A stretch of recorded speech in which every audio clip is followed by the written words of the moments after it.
Bonjour Christelle, Bonjour Tom.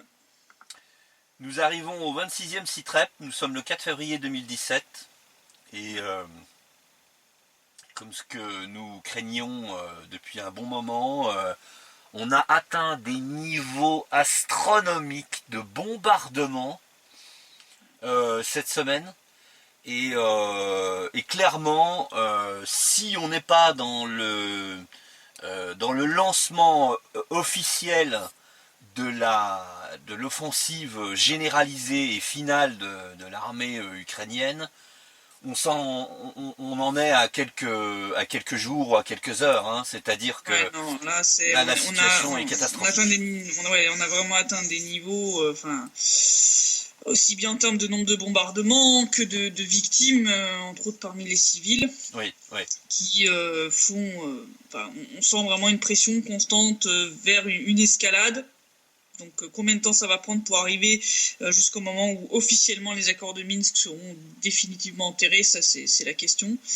Mais pour l'instant on ne voit aucun signe d'une potentielle désescalade de la situation.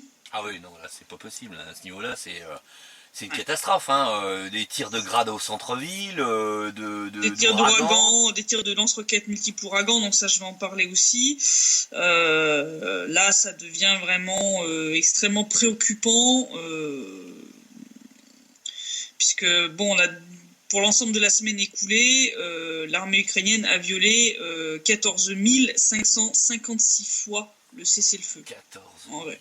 Donc ça fait quand même une moyenne de plus de 2000 bombardements par jour, hein, quand même, pour donner une petite idée. Donc là, on a presque multiplié par 3 le nombre de bombardements par rapport à la semaine précédente. Donc c'est monstrueux, c'est juste monstrueux. Enfin, je veux dire, là, il n'y a plus de superlatifs qui tiennent. Sur l'ensemble de ces bombardements, plus de la moitié, 8103, ont été faits avec des armes lourdes interdites par les accords de Minsk. Donc de l'artillerie, des mortiers, des chars d'assaut, mais aussi donc des lance-roquettes multiples, puisque, comme on l'a annoncé, les grades et les ouragans, donc des roquettes de 220 mm, ont été utilisées plusieurs fois pendant la semaine par l'armée ukrainienne. Des bombardements qui ont touché 33 localités de la République populaire de Donetsk. Et durant les dernières 24 heures, 1777 tirs de plus sont venus s'y ajouter, avec entre autres de nouveau 80 tirs de lance-roquettes multiples. Hein, donc à part ressortir les 3 avions qu'il leur reste et les Tochkaou, là je vois pas. Oui, ils ont à peu près tout mis. Là, ils commencent à arriver quand même sur les trucs les plus puissants en termes d'armes de destruction assez lourdes. Bah là, il y a une roquette d'ouragan qui est tombée au centre de Donetsk, hein, un petit peu au nord. Un petit peu à l'est, à Makeïevka, entre Donetsk et Makeïevka, donc il y a une très grosse route qui va entre Donetsk et Makeïevka, et ils ont frappé avec une roquette d'ouragan, donc du 220 mm, 360 kg la roquette. Ouais. 350. Cet énorme rond-point qui est à la sortie est de Donetsk, ils ont totalement pulvérisé un magasin qui se trouvait là. Ceux qui étaient même de l'autre côté du rond-point ont été aussi atteints par l'explosion, etc. Enfin, ils sont détruits par le souffle, donc ils sont inutilisables. Il y avait il y en a qui sont tombés aussi il y a eu une maison qui a été totalement détruite, une voiture, l'occupant de la voiture a été tué sur le coup. Hein. Tu te prends ça sur la gueule, t'as aucune chance de t'en sortir. Ah bah c'est clair, ouais. Donc là, c'est vraiment pas loin. Hein. C'est vraiment, on est à des kilomètres du front. Je veux dire, cette zone-là est une zone civile qui se trouve. Enfin, c'est pas du tout. On n'est pas à 300 mètres d'une position. On est à plus de 15 kilomètres de la ligne de front. Donc c'est du délire. Je veux dire, là, on voit bien qu'il y a c'est du crime de guerre évident, bombardement de terreur. Ouais. Il semble que la cible en fait était le pont routier qui est juste avant ce rond-point. Donc il y a un endroit où la route en fait passe au-dessus d'une autre avant d'arriver sur ce rond-point. Oui. C'est la route principale qui relie Donetsk à Makeyevka et donc par après à la frontière russe. C'est la route par laquelle transitent tous les poids lourds, les convois par exemple humanitaires russes arrivent jusqu'à Makeyevka et Donetsk par ces routes-là. Donc le but était vraiment de couper ce nœud routier qui est absolument important, vital pour la DNR. Donc ils ont loupé leur coup, ils ont tapé sur le rond-point au lieu de taper sur le pont. On a eu de la chance. Oui, mais est-ce que ça va durer parce que du coup, s'ils ont raté leur affaire, ils vont recommencer, hein? Ils vont peut-être recommencer, on ne sait pas. Donc, on va espérer que. Est-ce que l'objectif, justement, préalablement empêcher éventuellement les renforts d'arriver en cas d'une attaque frontale? Je veux dire, là, on est vraiment à peut-être quelques heures d'une offensive généralisée, hein. C'est-à-dire que là, on ne sait pas. Il y a des redéploiements qui sont assez inquiétants. Donc on va voir comment va évoluer la situation. Donc c'est clair que le site web d'aujourd'hui va être quasi exclusivement axé sur l'aspect militaire et puis aussi un petit peu on va dire diplomatique, oui. Du fait de l'évolution de la situation, oui. Mais ce qui est très inquiétant, c'est le silence les chancelleries occidentales qui rejettent de nouveau la faute sur la Russie, alors que la Russie n'a rien à voir dans l'histoire, oui, et ne condamne pas l'Ukraine pour ce qui est de manière évidente une attaque. Donc je vais poursuivre sur les informations pour montrer ce qui prouve que c'est bien l'Ukraine qui attaque et pas l'inverse, contrairement à ce qui est raconté par les médias occidentaux qui viennent nous sortir que c'est l'armée de la RPD qui a attaqué à Avdiivka. Oui, vas-y, je t'en prie. Les tirs de cette semaine ont principalement touché Donetsk, donc là vraiment la capitale de la République populaire, Makeyevka, donc qui est la banlieue est, donc cette grosse ville qui est à l'est de Donetsk, qui est quand même une ville de 500 000 habitants, Zaitsevo, donc ce petit village qui est toujours sous les bombardements, Zheleznaya Balka, Mikhailovka, Toretskoye, Yasinovataya, de facto, Jabitchevo, Spartak, Vassilievka, Alexandrovka, Signalnoye, Staromikhaïlovka, Leninskoye, Sakhanka, Kominternovo, qui sont dans le sud, qui ont aussi subi, Kominternovo qui a subi 2 attaques cette semaine, Yakolevka, Dolomitnoye, Krutayabalka, Vesioloye, Dokuchaevsk, Biezimenoye, Shirokayabalka, Oktyabre, Yelenovka, Nikolaevka et Starolaspa. Donc c'est principalement Donetsk et Makeyevka qui ont été les cibles cette semaine. Le nord de la capitale, Donetsk et le nord de Makeyevka ont été très lourdement frappés cette semaine. Ça a été vraiment les 2 cibles majeures, ainsi que les localités du sud de la RPD, donc Sakhanka, Kominternovo, Biezimenoye. Ce triangle-là a aussi été lourdement bombardé. D'accord. Y compris des tirs qui ont fait 6 morts et 34 blessés parmi les civils. Dont 2 journalistes de Life et de Dan qui ont été blessés par des shrapnels. Oui. Là aujourd'hui, on a été voir la zone où les collègues de Life ont été touchés, où se trouve toujours leur voiture, enfin ce qui reste de leur voiture. La voiture a été transformée en passoire. Oui. C'est impressionnant que Pavel, donc le collègue de Life, n'ait été que légèrement blessé à la jambe et pas plus lourdement, parce que quand on voit l'état de sa voiture. Heureusement qu'il ne s'est pas pris directement le tir, heureusement qu'il n'était pas dans la voiture, parce que là, il était mort. C'est des grades, c'est un tir de grade. C'était des tirs de grade ou d'artillerie lourde. Là, on ne retrouve plus rien sur place, mais c'était du lourd. Ça, c'était du lourd. Je veux dire, là, la voiture, elle est pulvérisée. Hein. On est en pleine zone civile, c'est-à-dire que c'est des immeubles. Et on est en pleine zone civile. Il n'y a aucune position. C'est le district de Kievski, donc c'est le district nord de Donetsk. Il n'y a aucune position à cet endroit-là. Aucune. Il n'y a que des bâtiments. Il n'y a que des bâtiments. Il y a des immeubles d'habitation, un jardin pour enfants, une école, un hôpital. Il n'y a aucune position militaire, il n'y a rien du tout. Enfin, c'est un crime de guerre, un des énièmes crimes de guerre de l'armée ukrainienne. Ouais. Et ça, les médias européens n'en parlent pas, et c'est une honte. Hein. S'il y a des collègues journalistes français qui me regardent, vous êtes la honte, la lie de cette profession. Je vous le dis ouvertement, hein. Vous êtes là en train de pleurer sur les victimes dans l'armée ukrainienne. Pas un mot sur le nombre astronomique de victimes du côté de la RPD, ou quand vous parlez de quelques victimes, vous ne précisez pas de quel côté elles se trouvent. J'ai encore vu un article de ce cher Benoît Vitkin, pour ne pas le citer, du Monde, où il parle de 4 victimes parmi les civils sans préciser où. Sous-entendu, c'est côté ukrainien. Non. C'est 6 morts, 34 blessés. 6 morts, 34 blessés de notre côté, à Donetsk, à Makeyevka. C'est là qu'on les a, ces morts. C'est l'armée ukrainienne qui les a fait. Et ça, ces journalistes, entre guillemets, ils ne le disent pas. Ils ne parlent pas de leurs collègues de Life et de Dan qui ont été blessés, qui se sont retrouvés sous les tirs. Les collègues russes aussi, les gens de Russia Today et de NTV qui ont aussi été pris sous les tirs de l'armée ukrainienne, qui ont eux réussi à trouver abri en fait chez les habitants de l'endroit où ils se trouvaient, qui ont pu aller se cacher dans les caves pour se mettre à l'abri, mais sinon ils auraient subi le même sort que les collègues de Life et de Dan.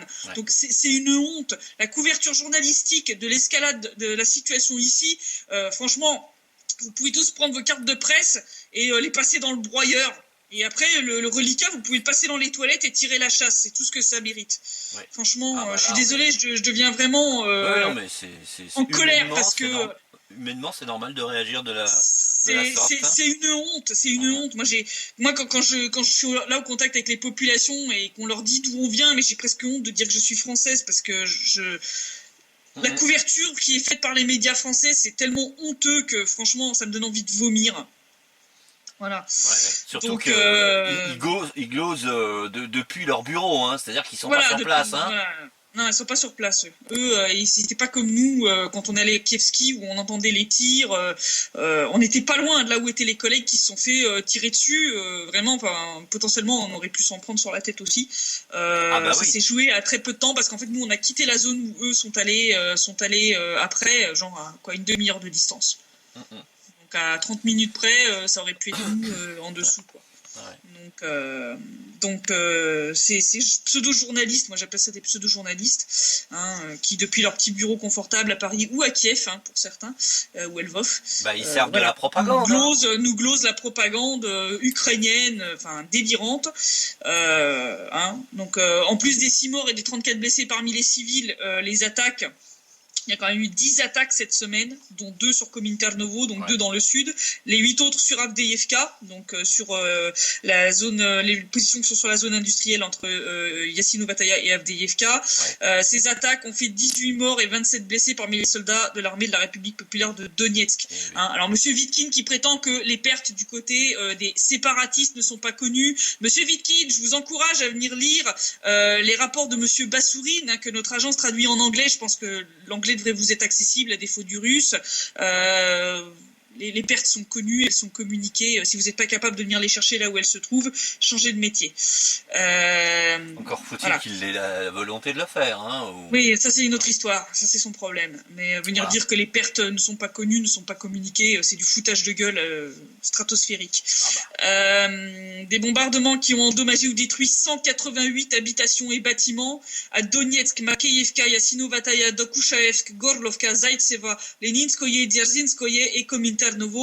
Ils ont bien sûr endommagé aussi de nombreuses lignes électriques et gazoducs, privant des milliers de personnes d'électricité et de gaz. Et de quoi s'abriter, puisqu'on est en plein hiver, il neige. Et en plein hiver, voilà, et là ils ont détruit près de 200 habitations en une semaine. C'est quand même 200 habitations qui évidemment sont réputées occupés par des terroristes, par des forces armées, des babouchkas terroristes, des grands-mères terroristes de 80 ans, des familles avec enfants, des choses comme ça. Là, ça devient n'importe quoi. Donc, suite à ces attaques répétées dans la région d'Avdiivka, donc l'armée ukrainienne a l'air d'être en train devant ces échecs, de créer un groupe de choc. Il semble qu'ils veulent relancer effectivement une offensive, puisque les services de renseignement de la République populaire de Donetsk ont repéré le redéploiement des réserves suivantes visant à renforcer la 72e brigade mécanisée des forces armées ukrainiennes qui se trouve là-bas. Donc ils ont prévu de regrouper un bataillon tactique de la 81e brigade d'assaut aéroportée, un bataillon tactique de la 25e brigade d'assaut aéroportée et environ 900 soldats des bataillons secteur droit Azov et Dniepr, donc les nazis. Ça s'appelle un chat. Il reste plus que ces débiles mentaux là pour faire ces saloperies Voilà, là. pour aller au casse-pipe. Au total, donc les forces et moyens de l'ennemi dans cette zone sont de 30 pièces d'artillerie, 25 lance-roquettes multiples, 10 compagnies d'infanterie, 15 chars d'assaut, 20 véhicules de combat d'infanterie et 16 mortiers. Hein, mais à part ça, ils attaquent pas. Hein. Voilà. Les services de renseignement de la République populaire de Donetsk ont aussi repéré les redéploiements suivants près du front en violation des accords de Minsk. Près de Gorlovka, 2 batteries d'obusiers automoteurs Gvozdika de 122 mm et un bataillon de chars d'assaut. Près de Donetsk, 2 divisions de lance-roquettes multiples Grad, une batterie de mortiers de 120 mm et un peloton de lance-roquettes multiples Ouragan. Hein, donc les fameux qui ont tiré sur l'est de la capitale l'autre jour. Près de Mariupol, une batterie d'obusiers automoteurs de 122 mm, une batterie de mortiers de 82 mm et 2 compagnies de chars d'assaut. Donc, lors de ces 10 attaques que nous avons subies en une semaine, l'armée ukrainienne a eu, chiffre officiel confirmé par le quartier général de l'opération antiterroriste, donc autant dire qu'on est très certainement encore en dessous de la réalité. Oui. L'armée ukrainienne a eu plus de 230 morts et 450 blessés en une semaine. Oui. En une semaine.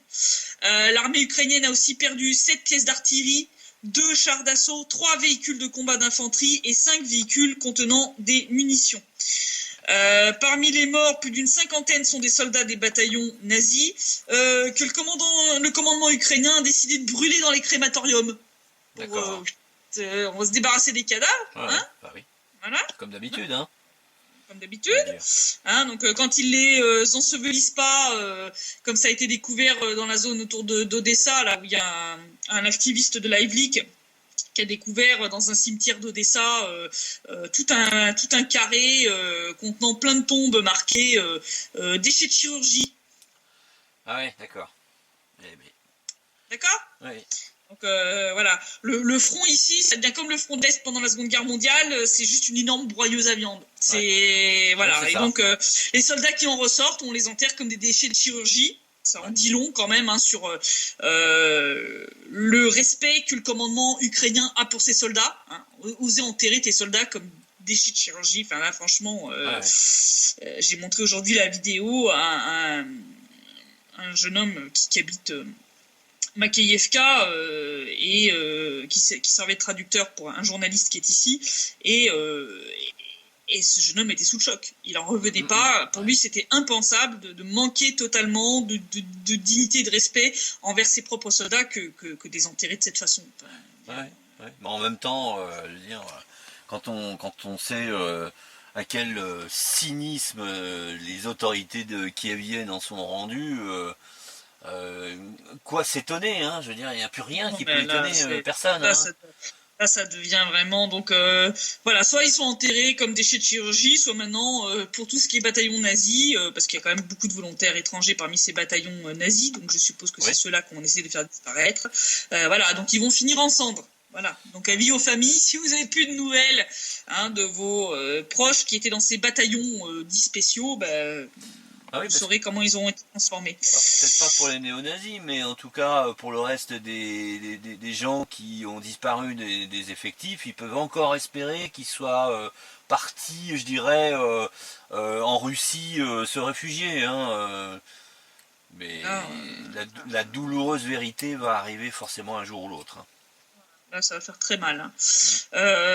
Et donc, comme en plus de tous ces bombardements sur les zones civiles, comme nous le craignions la semaine dernière, on en avait parlé, l'armée ukrainienne a tiré cette semaine sur la station d'épuration de Donetsk. Ah bah. Bon, ils n'ont pas touché le stock de chlore, on a eu de la chance. Et vraiment, des fois, on se dit qu'on est protégé par Dieu. Hein. Donc, ça a juste interrompu le fonctionnement pendant environ 12 heures. Donc, on a privé d'eau courante Avdiivka, hein, comme glose la presse européenne sur les 17 000 habitants de la localité privée d'eau. Seulement, ce que ces connards oublient de mentionner, c'est que ça a privé d'eau aussi Yassinovataya et Donetsk. Et une partie de Makeyevka. Donc c'est plus d'1,5 million de personnes qui ont été privées d'eau de notre côté suite à ce bombardement. Ouais. Hein. Donc, Oui, cela on n'en parle pas, tout le monde s'en fout. Heureusement les travaux de réparation ont pu avoir lieu assez rapidement grâce à l'insistance d'Alexander Hoog, donc le chef adjoint de la mission de l'OSCE ici, qui a permis d'instaurer un cessez-le-feu dans la zone de la station d'épuration, et donc les travaux ont pu avoir lieu rapidement. Au bout d'une grosse nuit sans eau, ça a été rétabli.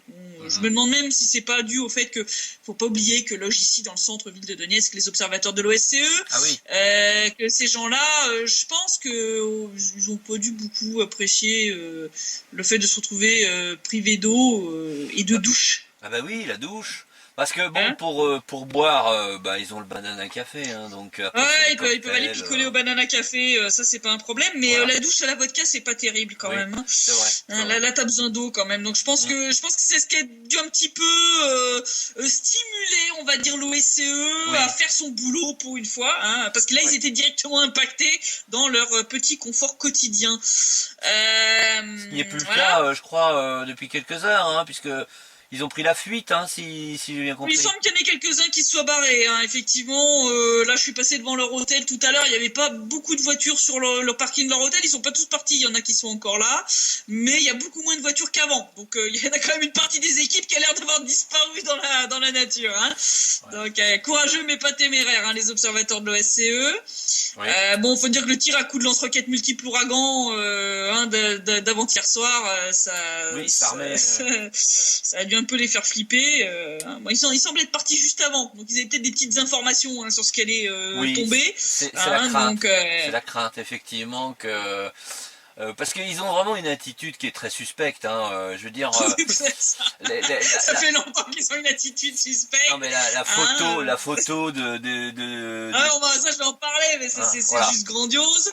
Voilà. Mais donc ce tir à coup de lance-roquettes multiples ouragans qui était destiné à détruire le pont routier, donc ça a été un échec. Sauf par contre effectivement pour détruire la vie de toutes les personnes dont le travail dépendait de ces boutiques qui se trouvaient sur le rond-point, et puis de ces victimes, donc de cette maison qui a été détruite, de cette voiture avec l'occupant, la personne qui était à bord qui a été tuée sur le coup. Donc ça on grimpe encore d'un cran. Donc ils avaient déjà utilisé les grades. Là, ils ont sorti l'ouragan. Effectivement, là, on peut se dire, ça va être quoi la prochaine? Ça va être les Smerch, les Toshkaou. Ça devient quand même très inquiétant. Smerch ou Toshkaou, c'est on se demande le missile balistique, quoi. Hein, donc, oui. Toshkaou ou missile Smerch, c'est 800 kilos pièce, hein, à peu près. Hein, donc, et alors que le missile ouragan, il faisait 360 kilos. Hein. Voilà. Donc ça donne une idée de ce qui menace la vie des gens dans le Donbass. Hein. Les gens dans le Donbass, là les tirs les plus récents ont touché des zones nord du centre-ville, donc non seulement le district de Kievski, mais aussi donc le fameux marché de Mayak, dont j'avais parlé dans le debunking du reportage de France 24. Ça a frappé la zone près de la gare ferroviaire. Ça a touché le nord de la rue Artyoma, qui est quand même l'avenue principale de Donetsk. Donc des zones qui c'est même plus le district de Kievski, c'est le district central de Donetsk, mais la partie nord qui a déjà été touchée. Donc moi ma crainte, ça va être que ça va continuer à descendre vers le sud, parce que là par exemple quand ils ont touché avec ce missile, cette roquette d'ouragan à l'est de Donetsk, c'était on va dire en face vraiment en ligne droite est-ouest du véritable centre-ville de Donetsk. Donc s'ils ont réussi à atteindre ce point-là, ça veut dire que potentiellement ils peuvent atteindre le centre-ville où je me trouve. Donc là il n'y a plus d'endroits sûrs. Il y a plus d'endroits sûrs. Il y a des personnes qui ont quitté Donetsk. Qui ont été évacuées aussi. Hein. Qui ont été évacuées. Je sais que mon collègue Patrick Lancaster a évacué sa famille. Donc il a envoyé sa femme et leur enfant en sécurité, parce que lui il reste, il va continuer à couvrir comme moi, comme tous les autres collègues, on continue notre travail, mais sa femme et leur enfant, ils ont été mis à l'abri parce que même lui estime que maintenant même le centre-ville de Donetsk n'est pas sûr, il n'y a plus aucun endroit de sûr. Je veux dire, s'ils arrivent à toucher ce rond-point, ça veut dire que le centre-ville de Donetsk est potentiellement une cible aussi. Ouais, c'est sûr que vous n'êtes pas dans les bureaux parisiens surchauffés et Non, confortables. on Hein, n'est pas à Kiev, on n'est pas à Kiev ou à Lvov. Hein. Là, on est à quelques hein, kilomètres de la ligne de front, voilà. à peine.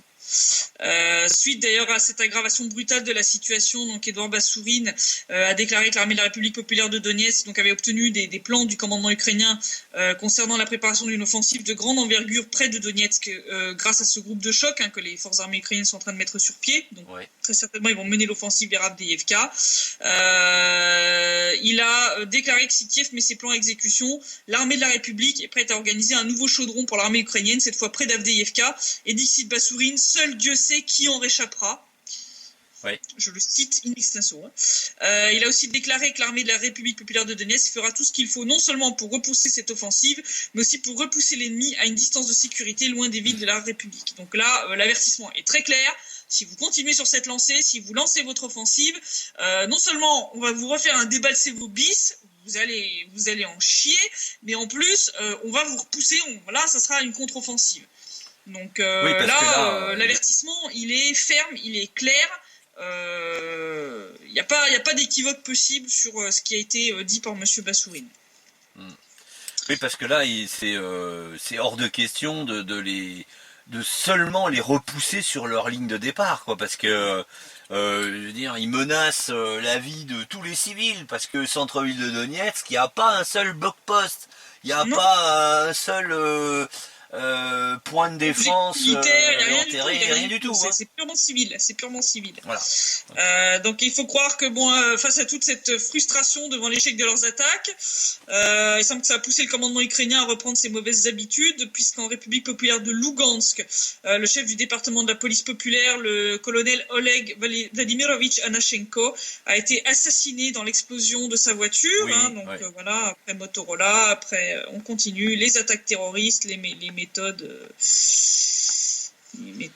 nazies, les méthodes nazies ou les méthodes terroristes. C'est ça, donc toutes nos condoléances à la famille du colonel Anashenko. C'est vraiment là, c'est vraiment une catastrophe. Hein, ça continue.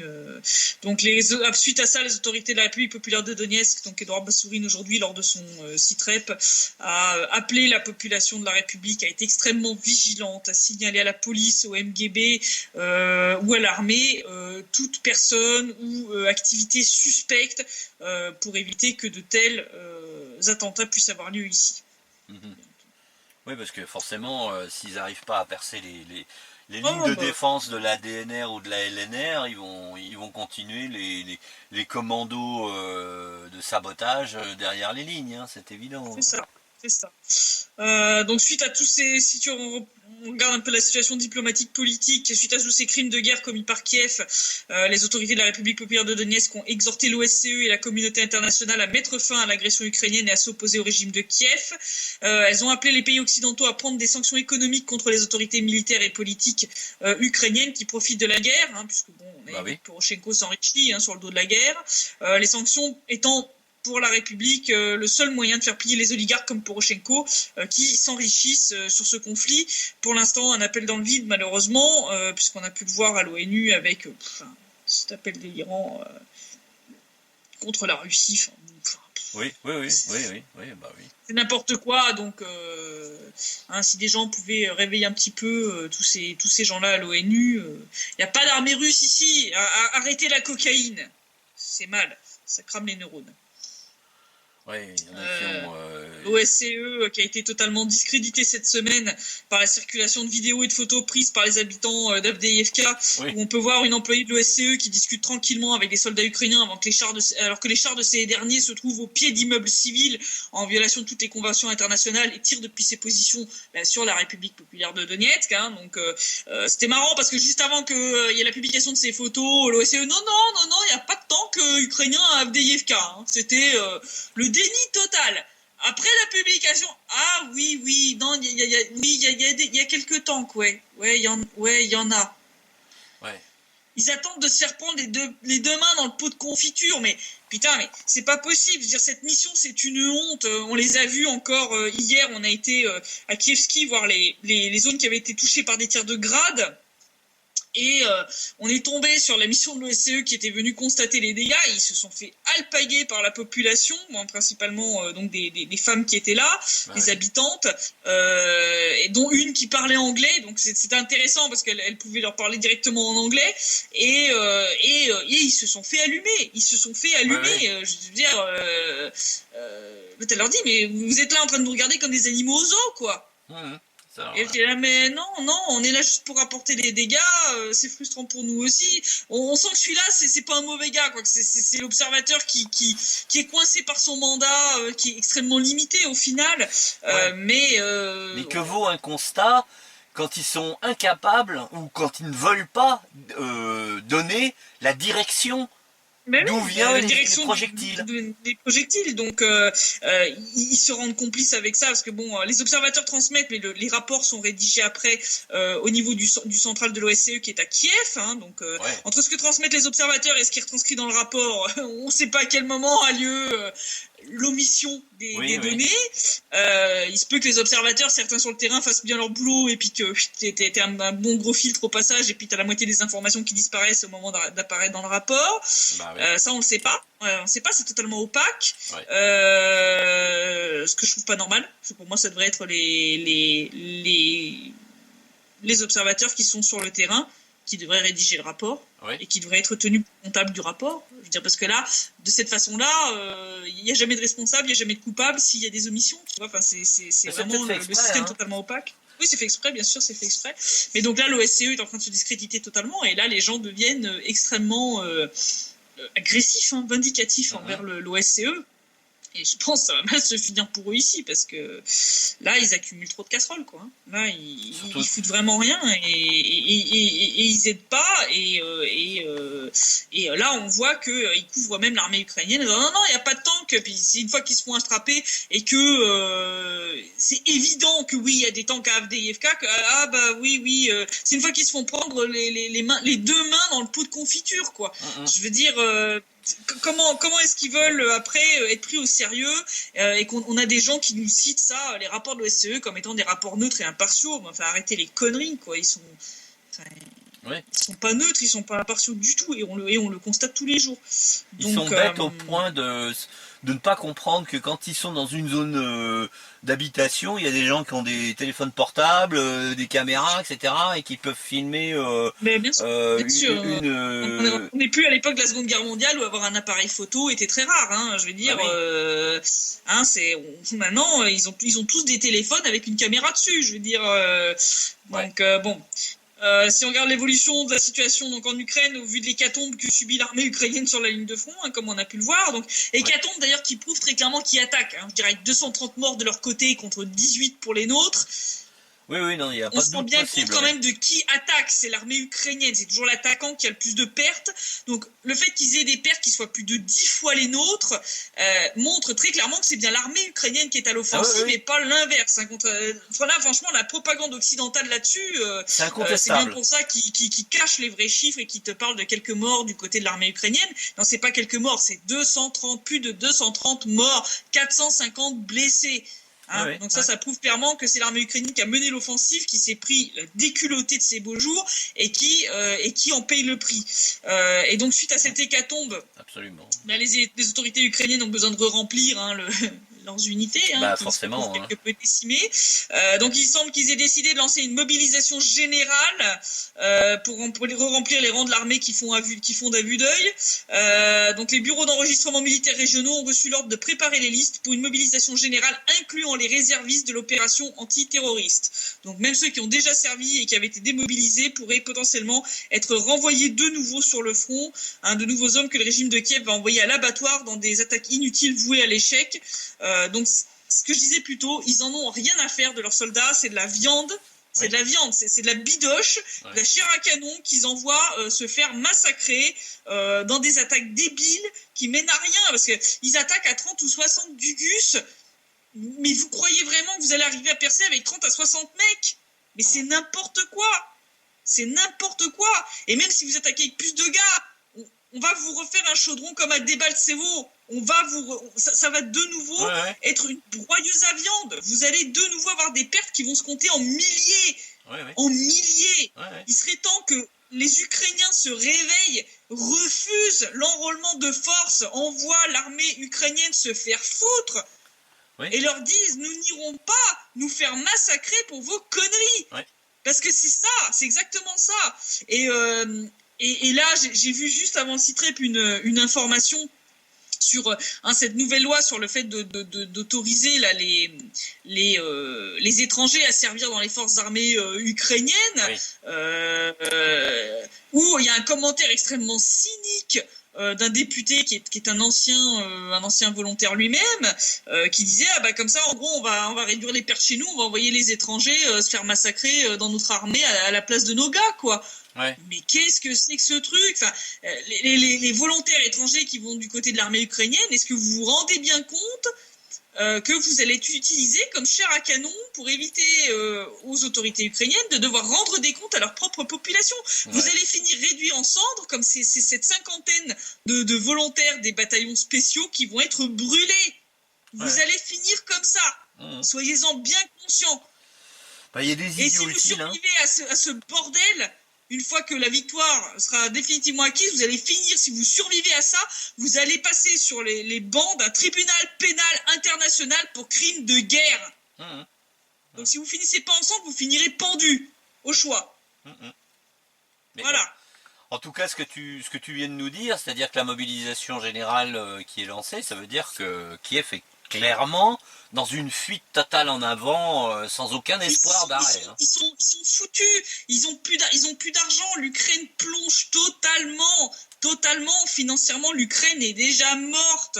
Je veux dire, l'Union européenne n'a pas les moyens de la maintenir à bout de bras. Malgré la déclaration là, à l'ONU, j'ai quand même l'impression que Trump n'a pas l'intention de mettre du pognon dans l'Ukraine. Je pense pas, non.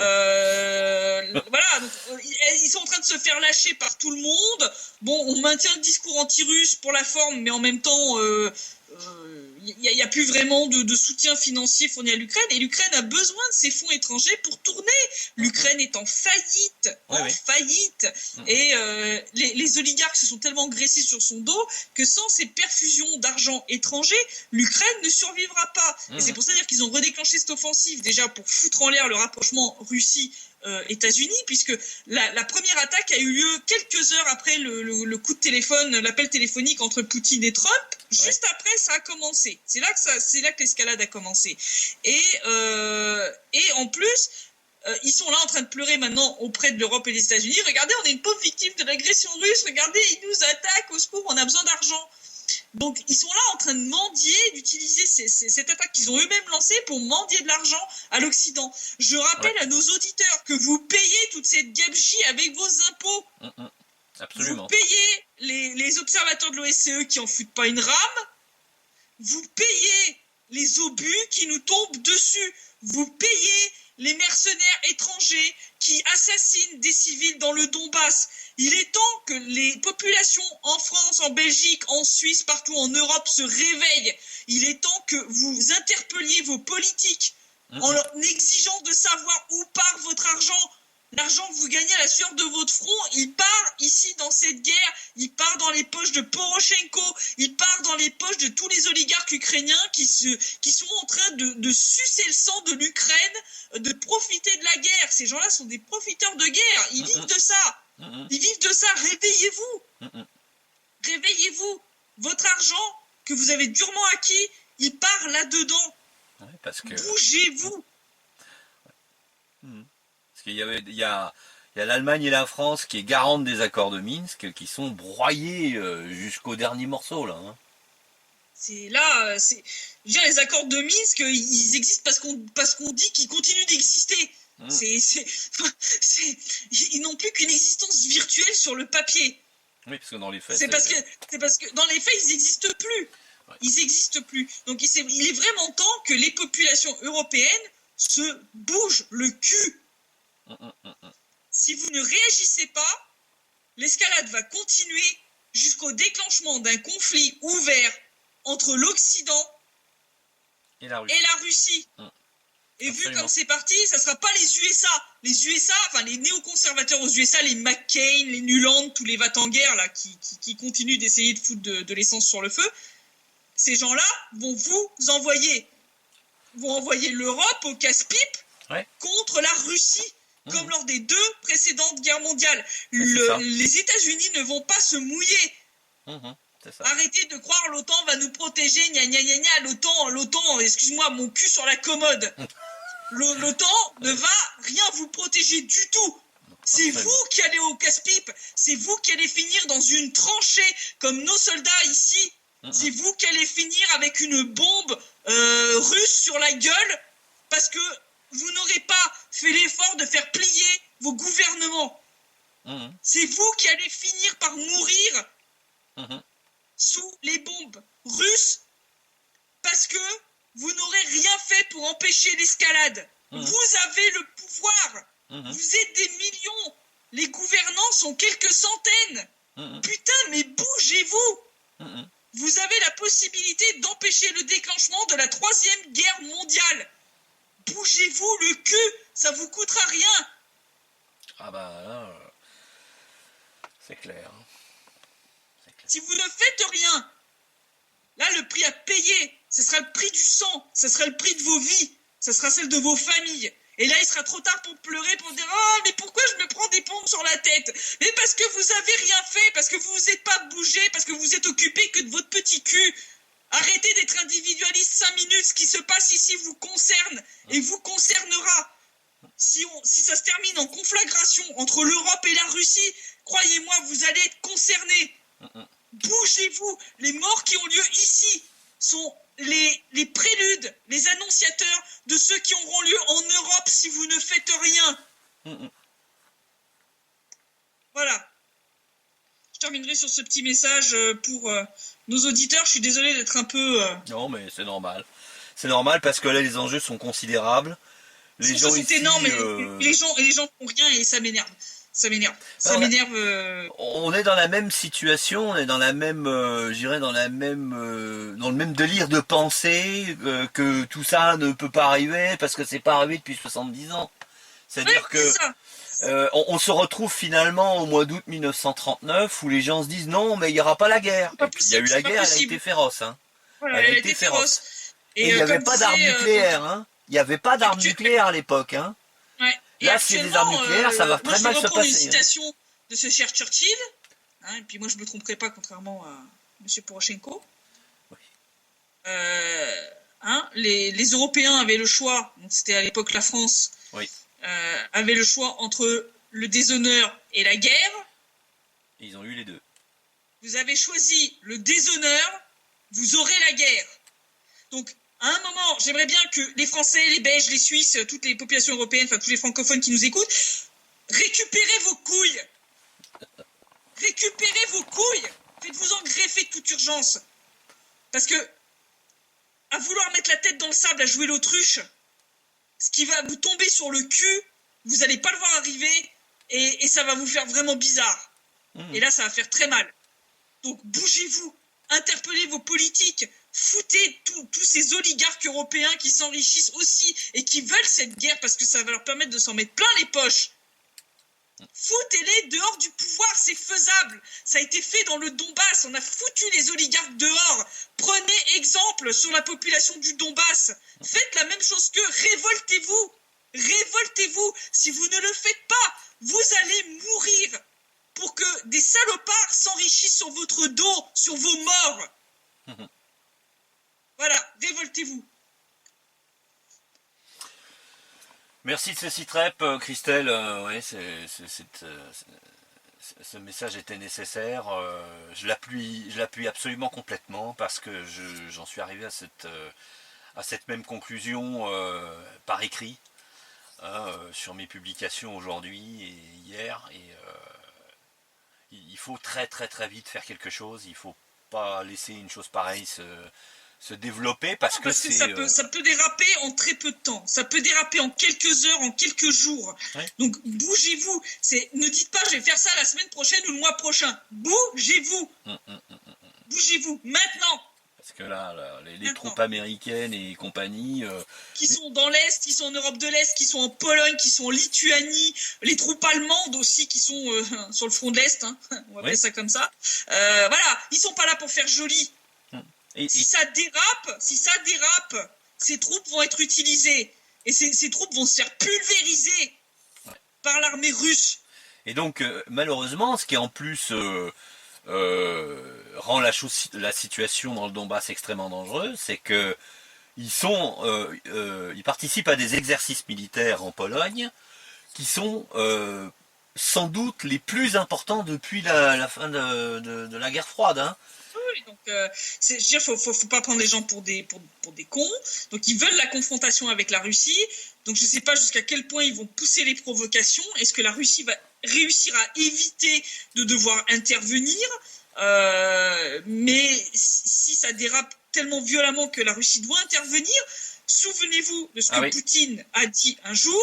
Ce que j'ai appris dans les rues de Leningrad, c'est qu'il faut toujours essayer d'éviter d'en arriver à une bagarre, mais que si le combat est inévitable, il faut être le premier à frapper. Voilà. Donc si la Russie considère que le combat est inévitable, que l'affrontement est inévitable, la Russie frappera la première. N'en doutez pas une seconde. Si la Russie frappe la première, c'est l'Europe qui va morfler. Soyez-en bien conscients. Voilà, la Russie n'a pas de volonté d'invasion, hein, je précise, hein, pour les tarés qui pourraient prendre ça de cette façon-là. La Russie n'a aucune volonté d'invasion de l'Europe. La Russie n'a aucune volonté d'attaquer l'Europe. Mais si la Russie n'a pas le choix et que pour se défendre, elle doit attaquer la première, elle le fera. Et on ne pourra pas lui en tenir rigueur. L'Occident sera responsable de ce qui lui arrive. Je rappelle, vous êtes des centaines de millions en Europe pour quelques centaines de connards qui vous dirigent. Vous avez le pouvoir. Réveillez-vous, révoltez-vous, soulevez-vous contre ces salopards et empêchez-les de vous envoyer à l'abattoir. Empêchez-les de vous envoyer, comme l'Ukraine veut le faire avec ses soldats, à la broyeuse à viande. Voilà. Donc je termine là-dessus et je dis en espérant qu'on se reverra que la semaine prochaine. Oui. On n'a pas fait de site-rep d'urgence parce que tout simplement j'ai couru partout toute la semaine. J'ai pas eu un seul jour de repos depuis maintenant 2 semaines parce qu'on court sur le terrain pour aller montrer ce qui se passe, pour montrer la vérité. Que les médias occidentaux essaient de cacher sous le tapis. On continuera à le faire. Voilà, si vraiment ça dérape totalement, je prendrai le temps de faire un site-rep, même si on doit le faire en pleine nuit. Absolument. Un site-rep exceptionnel. Donc j'espère vraiment que ce sera le prochain la semaine prochaine et pas avant. Et j'espère vraiment que nos auditeurs vont se bouger. Allez faire chier vos députés, écrivez au ministre, au président de la République, inondez-les de coups de fil, de fax, d'emails, faites quelque chose, bougez-vous, descendez dans la rue. Je veux dire, en France, je dirais avec les taux de chômage qu'il y a, on va pas me dire qu'on peut pas mobiliser toutes les personnes qui sont sans emploi pour aller éviter que ces personnes elles finissent dans l'armée française conscrite de force sur le front de l'Est. Voilà. Et puis pulvérisé ou incinéré vivant par une explosion nucléaire. Hein. Voilà. Donc au choix, si vous, à vous de choisir si vous préférez risquer la lacrymo des CRS ou la vitrification. C'est ça. Parce que vous avez le choix. Si ça commence avec une arme nucléaire, ils vont vider les stocks. Hein, et il restera pas grand-chose dans l'hémisphère nord. Hein. Voilà. Donc Donc bougez-vous et vraiment là, il est temps pour les gens de passer à l'action, de passer à l'action, parce que si vous faites rien, le prix de l'inaction sera bien plus élevé que ce que vous risquez en vous bougeant pour défendre les gens du Donbass. Voilà. Donc, faites du bruit, partagez, faites savoir l'information, faites circuler. Vraiment, c'est pas compliqué, quoi. Bougez-vous. Bougez-vous. Ouais. Ça coûte rien de partager, hein. Ça c'est clair. Tout à fait. Merci Christelle, et écoute, j'espère qu'on ne se reverra que samedi prochain, effectivement. J'espère aussi. Parce que sinon ça voudrait dire que les choses vraiment sont devenues catastrophiques. À un point absolument incalculable. Ouais. Voilà. Bon donc j'espère à la semaine prochaine. Ciao Tom. À bientôt. Au revoir. Prudence. Toujours.